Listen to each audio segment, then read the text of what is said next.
Privilege is a very popular word these days. And it's in many ways a good way of understanding the unevenness of life. I didn't know much about Gavin Newsom, and so when he gets to join the gallery of sermon illustrations, I did a little bit of reading on him. His present wife is a filmmaker, makes documentaries of a particular political slant. His first wife, however, was a commentator on Fox News, and she was competing with, who was the first press secretary that Trump had? That little man who got all angry. Yeah. But you know, it's so funny because you hear a lot about privilege, and when I look at this guy, I think this guy is the embodiment of privilege. Here, the governor of the state of California, and you know, the whole thing just drips with privilege. And you know, then I found this article in the Los Angeles Times. Gavin Newsom is a career public servant and a multi-millionaire businessman. Here's how he made his wealth. Wine, by the way. And you know, I was talking to, actually I had someone come to the meetup who works in the press, and this person said, oh, he's just on his way to his presidential campaign. And she said it, and I thought, duh, of course he is. He's, you know, mayor of San Francisco, governor of California. He's in a sense, he's climbing the ladder. And you know, it helps manage the whole privilege thing if you've got progressive politics, and then you try to give yourself a pass on all that stuff. And of course, this guy used to be my main sermon illustration until the unbelievable happened and he got elected president. And you know, then it's like, oh, now he's a much more complicated sermon illustration. I mean, for years I'd used Donald Trump as just the embodiment of status and wealth and money and advantage and everything else. You know, you got wife number one. I was trying to figure out who's Ivanka and Donald Jr. and Eric. I think they're all from wife number one. And then Marla was wife number two. She's from wife number two. And Donald just this week had to be on TV saying, yeah, she's great. And it's like, that poor woman. You know, what a mess. But, yeah, privilege, status, wealth, power. And then sometimes you hear the message, God is against the privileged. Here's the thing. Jesus is the Son of God. Jesus is the Son of Man. The entire story is about privilege. But the entire story is about what privilege is for. Is this how God works? It gets sort of complicated in the Old Testament because Job, now that whole story is a story about privilege. Job had wife and children and wealth and power and status. And Satan comes along and says, he's only good because it pays. And so God takes all those things away from Job. The question is, will he love me still? In the Old Testament, often wealth is a sign of God's favor. Is it this simple? The book of Job says it isn't. Now, we've been following Jesus in the Gospel of Mark. And last week he was on the other side of the lake by all these Gentiles, and he healed the man of this demon called Legion.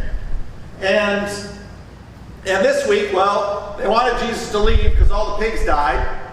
And then Jesus goes back to the Jewish community on the other side of the lake. And he gets there, I said lake. I don't want to say lake because it's sea, and symbolically in the Gospel of Mark, sea is a very big deal. In fact, symbolically, it's a very big deal. If you go back to the slide, Jesus, lover of my soul, actually my favorite version of that is Ken Needham's version. It's very long and slow.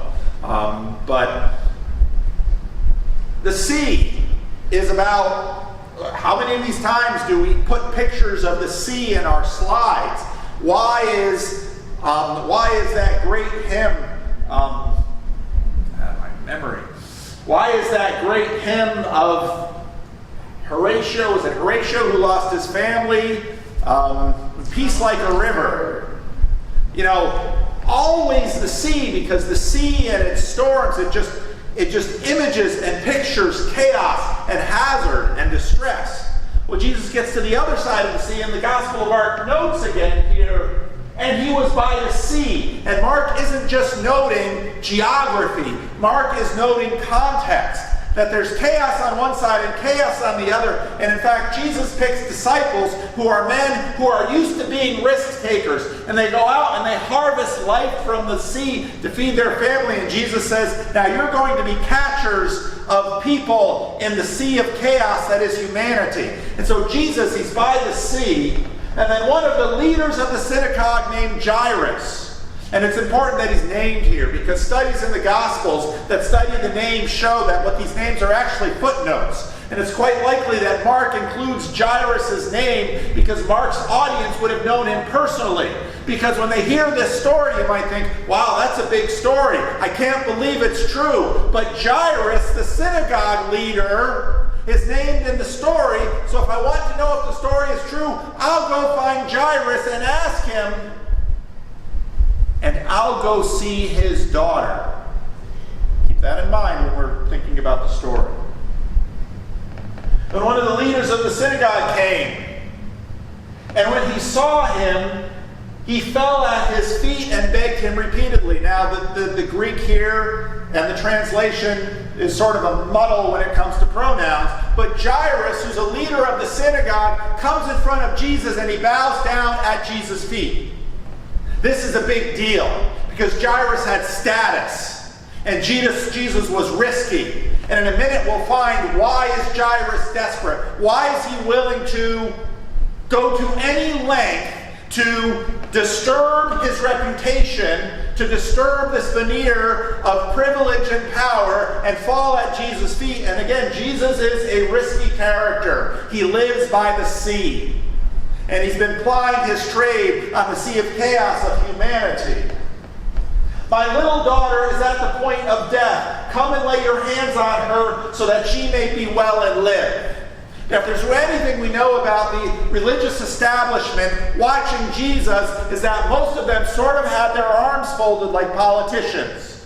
And if you notice something about politicians during a presidential campaign, well, except the one politician who's sitting in the White House, who isn't really a politician, they're careful about what they say or do.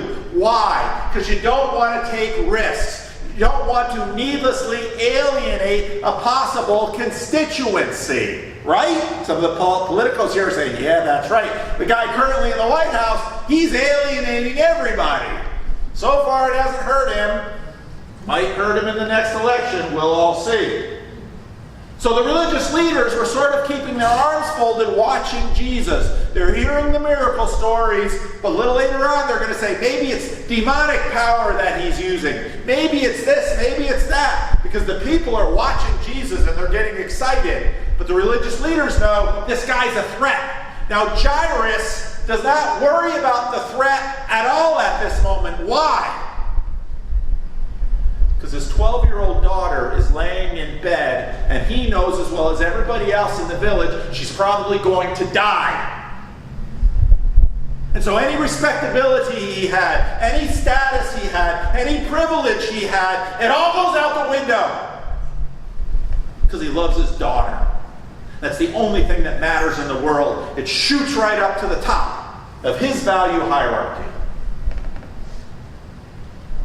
So Jesus went with him. Jesus didn't say, oh, Jairus, you have status. I only help lowly people. When your daughter is dying, you get low. You get, in fact, all the way down on the ground. When your son needs a kidney, you give it to him. Because he's your son. And no matter how big you get, Terrence, you'll always be her little boy. It's true. So Jesus goes. But now on the way, he didn't hop in a car with Jairus and drive and get out at Jairus' house. You got to walk. And what's around Jesus? Jesus is a celebrity. He's famous. Everybody wants a piece of Jesus. Everybody wants to see, what's he going to do now? Is it going to be another miracle? Is he going to say something shocking? What's going to happen? When I was growing up in Patterson, every now and then you'd look down the street, there'd be a whole mob of people. Now, if you grew up in Patterson, you knew why there was a mob of people, and you heard about it the next minute. There's a fight. That was usually it. And then all the kids would run because you're going to watch the fight. And so that's where you get a mob in the street, when there's a fight, and so-and-so is fighting so-and-so, and then everybody wants to watch. So there's a whole mob of people. Now, there was a woman who had been suffering from hemorrhages for 12 years. Now this to us just said, well, this is a medical problem, and this is kind of one of these lady medical problems that when we do prayer requests, we always use kind of cryptic prayer requests because, it's just delicate. But in that culture, this particular situation meant she was ceremonially unclean for possibly half of her adult lifetime, which meant she couldn't live in the town. She couldn't live at home if she had one. She was sort of like a leper, but the lepers had each other. She had nobody. She had endured much under many physicians. Now think about it. These are first century physicians. Okay? When you get all the way to like the American colonial period, you're still attaching leeches to George Washington. Okay? That's what's happening in the 18th century. Think about what they're doing in the first century. And she'd spent all that she had, all of her money. And she was no better, but rather even worse. Now, what's she going to do? She had heard about Jesus and came up behind him in the crowd. Now pay attention. She's not supposed to be anywhere near a crowd because everyone she comes into contact with becomes ceremonially unclean. And if you become ceremonially unclean, you have to go and you have to have a waiting period and you have to do some ceremonial washing before you can go back and be part of your community again. And that's why even today with some religious groups like Islam or Judaism, some very observant factions won't sit next to women on an airplane because you don't know if she's menstruating. Because she's menstruating and you make contact with her, you become ceremonial unclean. You have to go through all of that business of ritual cleanliness again. That's still a thing. But she says, nuts to this. Seeing the pattern? Jairus had status. He says, nuts to this. She says, this is my shot at having a life again. Nuts to this. I'm not going to let anybody know me. I'm going to get lost in the crowd. I'm going to elbow my way up. And if I just pick his miracle pocket, maybe I'll stand a chance. Is this the proper way to approach Jesus? Think about it. Is this right? For she said, if I but touch his clothes, I'll be, actually, the language is a little different in Greek. I'll be saved, she says. Immediately, her hemorrhage stopped, and she felt in her body that she was healed of her disease. Immediately aware that power had got from. Now this theologically is one of the craziest verses in the Bible that nobody pays any attention to. Because all we think about all of this stuff as sort of mental stuff, that Jesus does these miracles like bang, bang, bang. She picks Jesus' miracle pocket.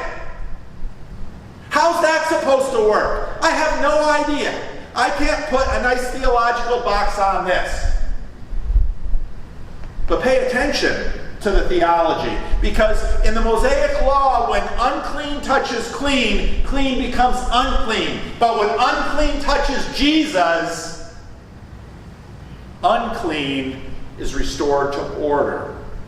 If you remember last week, we talked a little bit about the unclean spirit. Unclean in the Old Testament is all about disorder and chaos.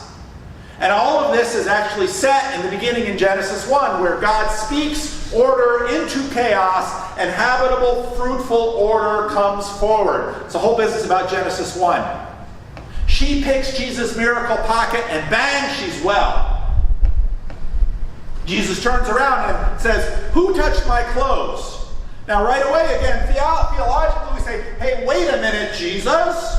Aren't you God? Shouldn't you know? You know lots of things in this story and other places that you shouldn't be able to know. Shouldn't you? In fact, it probably wouldn't be hard to figure it out. Look around. Everyone else is like, and she's the one standing there with a look of utter shock and joy. Should be easy to pick her out. What's Jesus doing? And the disciples said to him, duh, everybody's touching you.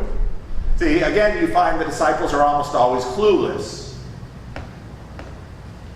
He looked around to see who had done it, but the woman, knowing what had happened to her, came in fear and trembling and fell down before him. Wait a minute. How did this story start? Jairus fell down before him. Now she's falling down before him and told him the whole truth. Now, fear and trembling, why did I highlight it? If you've been here the last 2 weeks, Jesus stills the storm. After he stills the storm, the disciples, they probably didn't have room to fall before him in the boat, but they're like, oh my goodness, what kind of man can stop a storm? Last week, Jesus relieves the man of the demon, and the town who saw it happen, they were terrified. First of all, how do you heal a guy that we've always known as the crazy screaming man that breaks change, and then the pigs run into the river? Jesus, why don't you go someplace else, please? They're terrified of him. In fear and trembling, she falls down before him and tells him the truth. What's Jesus going to do? How dare you pick my pocket? Is this any way? You used me as some sort of healing machine. Wouldn't it have been better if you came up to me and asked? I certainly would have said yes. This is the totally wrong way to begin a relationship. Is that what Jesus is going to do? I think you'd have full rights to do it. He said to her, daughter, your faith has saved you. Go in peace, healed of your disease. Wait a minute.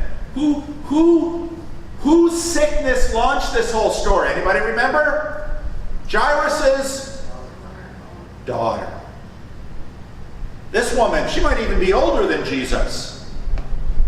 Daughter, your faith. Well, what's faith? Sometimes faith is throwing away your privilege and falling at Jesus' feet and saying, I don't care about anything else, just save my kid.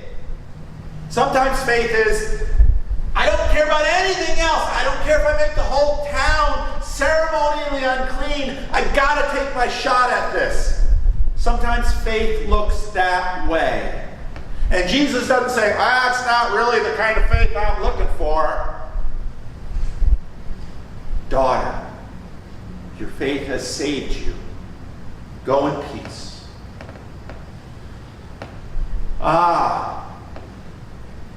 The time was of the essence. A little girl was sick, and Jairus Jesus was gone. He was on the other side of the lake. And so they waited, and they thought, should I talk to Jesus? I don't know, she's getting worse. The fever is developing. What are we going to do? Jairus, she's getting worse. What am I going to do? If I talk to Jesus, my reputation in the synagogue and with my friends, but my daughter, and Jesus is gone. Jesus is back. What am I going to do? I got to take this shot. But then this woman comes and delays everything. While he was still speaking, some people came from the leader's house to say, your daughter is dead. Why trouble the teacher? That's what Jesus, ask anybody. Who is Jesus? Is he God? I think like he's a wise teacher. Yeah, he is a wise teacher.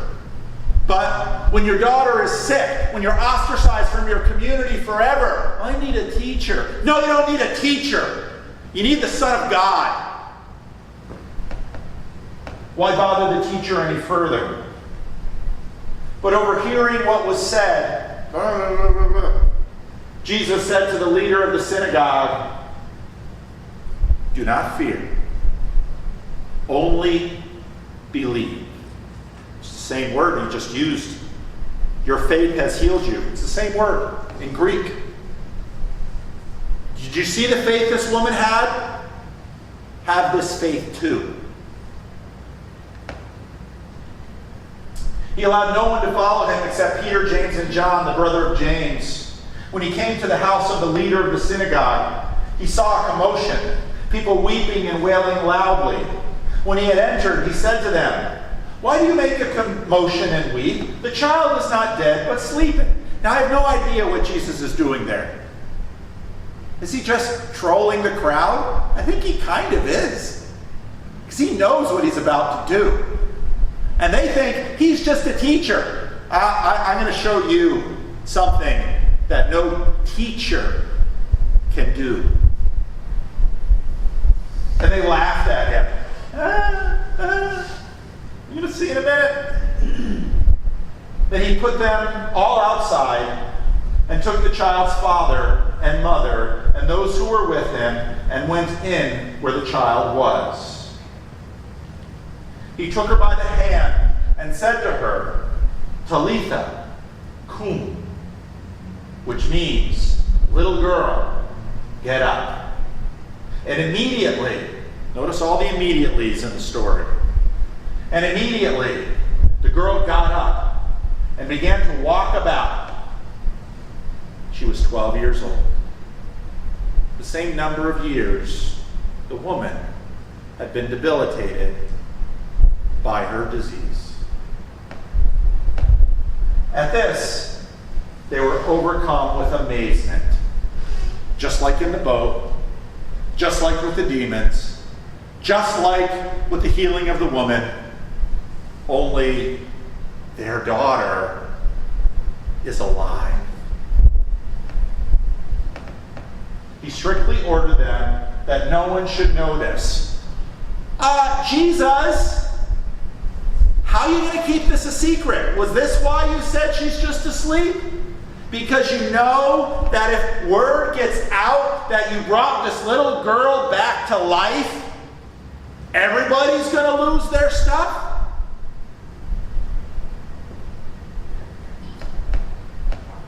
And my favorite line, and they told them to give her something to eat. They're probably all in shock, and Jesus is like, give the girl some food. She's crossed between life and death to life again. She can use a snack.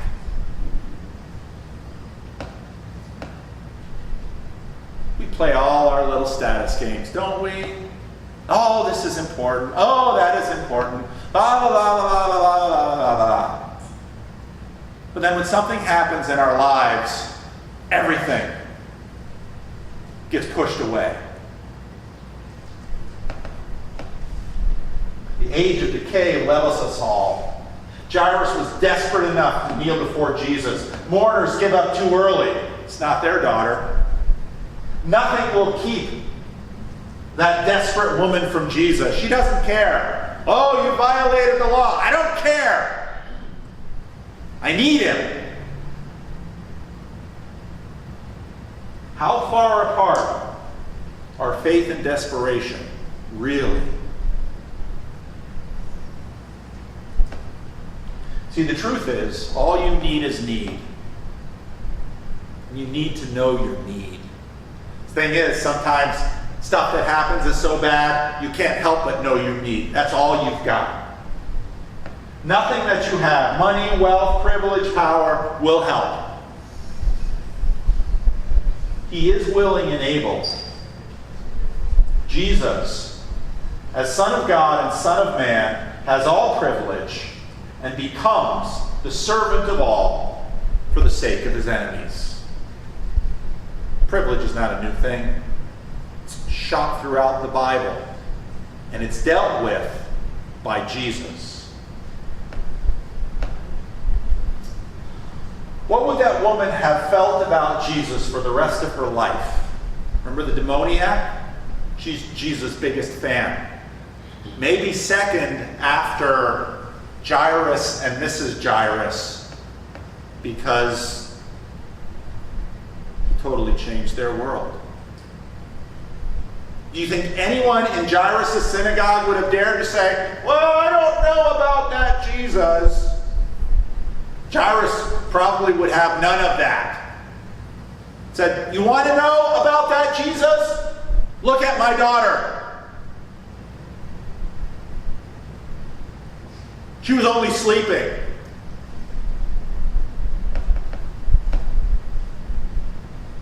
What's the point of the story? Go and live that way. Well, what do you mean? Well, you might not have all the privilege. You might not have all the desperation. It's probably a good thing you don't have all of both of those. But it's this faith. It's this longing. It's this seeking. Because the truth is, most of our desperation is real slow. Lily admitted to me today that the age of decay is creeping up on her.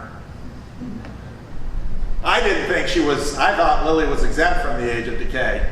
Because we all see, I seem to get older, you know, I don't have my hair anymore, and, you know, feeling my age, and Miss Lil, she just keeps going and going and going. Miss Lil says, no, even me.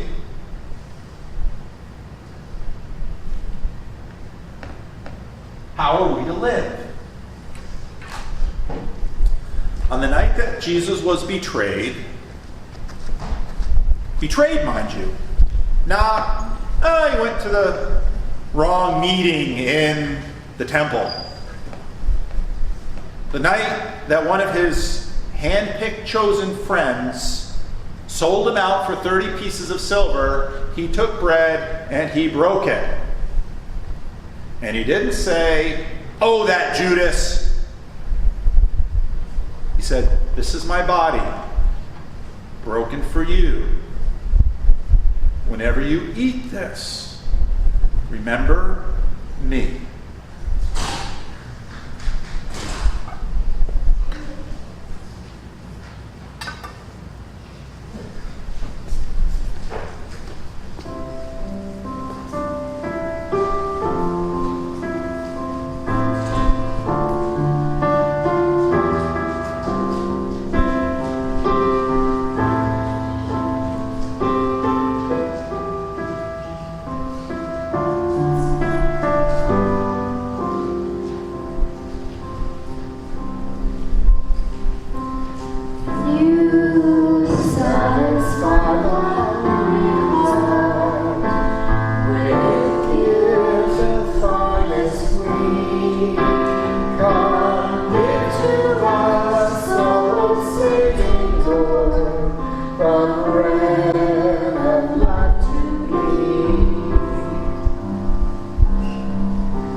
joyful lips we sing to you our praise and gratitude, so that you should count us worthy, Lord, to share this heavenly food. You satisfy the hungry heart with gift the finest we come into our soul, saving Lord, the bread of life to eat. It's not the cup we bless and share, the blood of Christ outpoured, to not one cup, one loaf declare our oneness in the Lord. You satisfy the hungry heart with gift of finest free. Come give to our soul, saying, Lord, the bread of life to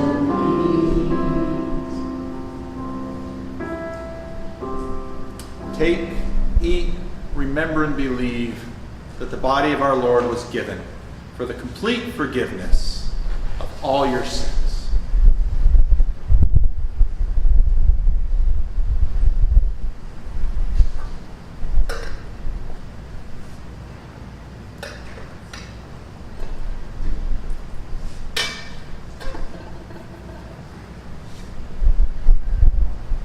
That same evening, he took a cup.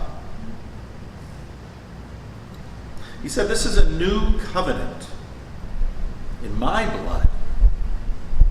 Animals have been giving their blood for a very long time in place of us. Jesus said, "My blood will bring to an end animals taking our place. I take your place. You are free."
Sorrow that heaven can't cure.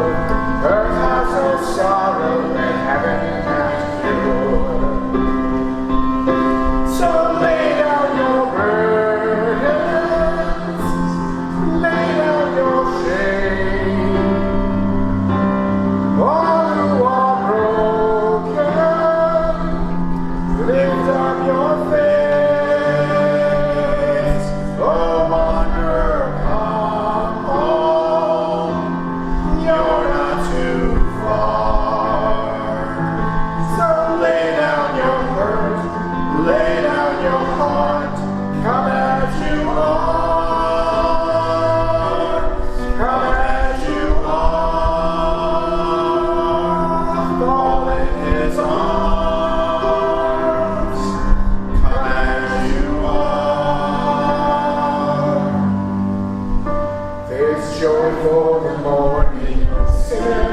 still.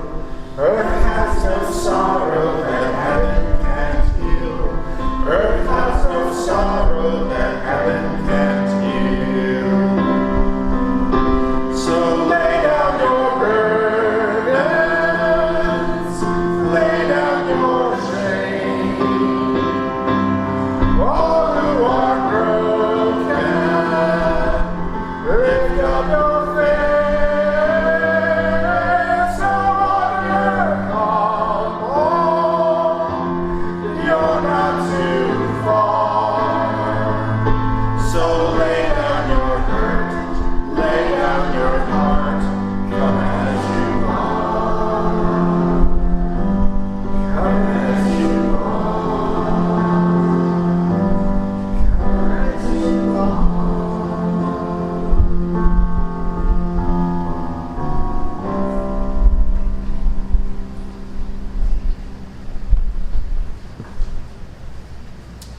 You might not think you're good enough. You might be right. But He is that good. Take, drink, remember, and believe that the Son of God allowed Himself to be sacrificed on the cross to save you and me.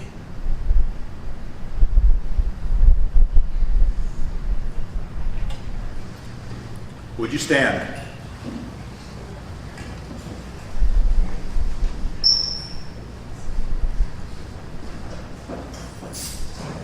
The Lord bless you and keep you. The Lord turns His face towards you, calls you His daughter, gives you His life, smiles upon you, and gives you His peace. Amen.